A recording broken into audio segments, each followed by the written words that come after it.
Dalam nama Bapa dan Putra dan Roh Kudus. Amin. Shalom Aleichem saudara-saudari yang terkasih. Selamat datang kembali di Quiet Time with Rumah Doa Elia Bali untuk edisi hari Selasa tanggal 20 Mei tahun 2025. Tema renungan kita hari ini adalah diutus untuk bertahan, bukan hanya perkataan.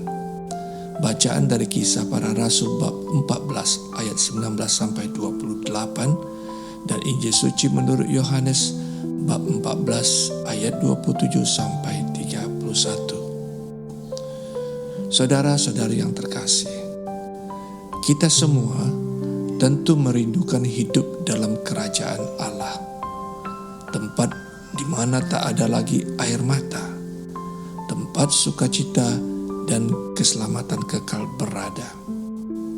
Namun, seringkali kita lupa bahwa untuk masuk ke sana bukan sekedar soal keinginan, tetapi sebuah kesiapan untuk rela menjalaninya.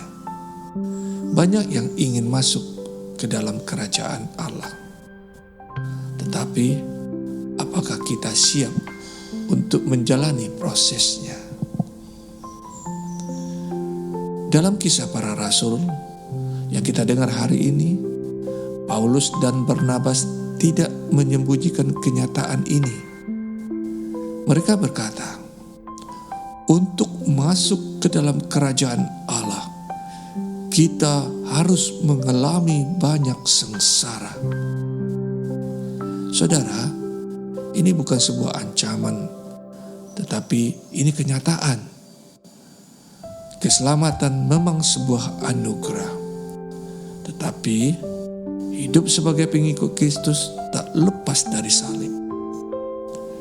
Iman sejati tidak tumbuh di tanah yang datar dan nyaman, melainkan di tanah yang harus digarap, harus dibajak, dan terkadang kita harus terluka. Saudara-saudari, Paulus dilempari batu, ia diusir, ia disalahpahami dan dianiaya. Namun apa yang ia lakukan? Ia kembali, ia tidak lari, tetapi ia terus menjalani proses panggilannya dengan setia. Mengapa Paulus bisa melakukan hal itu? Karena Paulus tahu bahwa penderitaan bukanlah akhir. Paulus percaya bahwa justru di tengah penderitaan, kasih Allah bekerja lebih nyata. Roh Kudus menyertai mereka untuk bertahan. Ketekunan bukan soal kuat atau hebat, tetapi soal bagaimana menyerahkan diri kita secara total dalam kasih Allah yang tidak pernah gagal.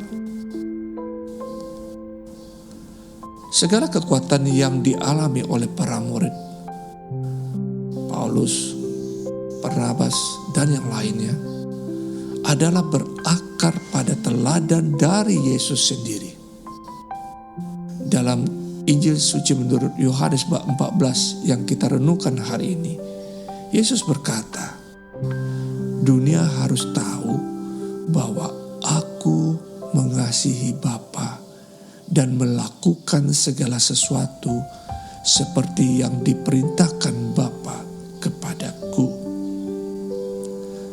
Saudara, Tuhan Yesus tahu penderitaan yang akan datang, yang akan dialami. Yesus tahu salib menantinya. Namun Tuhan Yesus tidak mundur. Ketaatannya kepada Bapa menjadi dasar bagi ketaatan setiap murid yang percaya. Bagi Paulus, bagi Barnabas, dan tentu juga bagi kita semua yang mendengarkan renungan ini. Dunia zaman kita hari ini, saudara, adalah zaman serba cepat, serba instan. Kita cenderung ingin hasil tanpa proses, ingin berkat tanpa pengorbanan, ingin kehidupan surga tapi tak mau berjalan menapaki jalan salib. Kita mulai menciptakan iman versi kita sendiri. Asal aku berbuat baik, aku pasti diselamatkan. Tanpa pertobatan, tanpa pengorbanan, tanpa relasi sejati dengan Allah. Hati-hati saudara-saudari. Iman yang tidak diuji adalah iman yang rapuh dan goyah.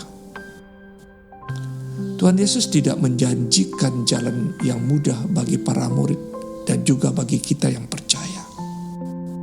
Tuhan Yesus menjanjikan damai sejahtera bagi mereka yang setia. Paulus dan Barnabas bukanlah superman rohani. Mereka hanya manusia biasa seperti saya dan Anda semua.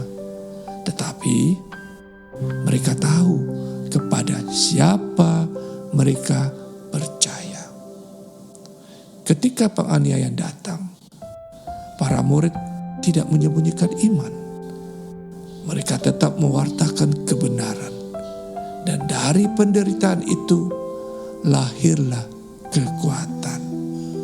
Bukan karena mereka takut, bukan karena mereka kuat, tetapi karena kasih Allah lah yang telah menguatkan mereka. Hari ini saudara-saudari terkasih, Tuhan tidak hanya memanggil kita untuk percaya, tetapi juga untuk kuat dalam bertahan, untuk tetap berharap sekalipun kelihatan gelap. Jalan yang sulit bukan berarti jalan itu salah. Kadang justru jalan yang tersempit yang membawa kita kepada pemulihan relasi sejati dengan Tuhan. Maka menjadi perenungan kita hari ini adalah, maukah saya dan Anda memilih jalan yang penuh perjuangan demi Tuhan? Atau kita akan tetap nyaman di tempat kita dan kehilangan arah menuju kerajaan surga. Dalam Mazmur 145 menyatakan, kerajaanmu adalah kerajaan segala abad, dan pemerintahanmu tetap melalui segala keturunan. Kerajaan Allah saudara-saudari tidak dibangun dengan kekuatan manusia, tetapi oleh kasih setianya yang kekal. Maka, marilah saudara-saudari yang terkasih, kita meneladani jejak Paulus dan Barnabas. Kita tanggalkan iman yang mudah menyerah. Apapun masalah kita hari ini, sakit, penyakit, kekecewaan dalam kerja, soal keuangan, relasi, dan sebagainya. Dan mari dalam ketekunan iman, mari kita wartakan kemuliaan Tuhan. Amin. Kemuliaan kepada Bapa dan Putra dan Roh Kudus, seperti pada permulaan, sekarang, selalu, dan sepanjang segala abad.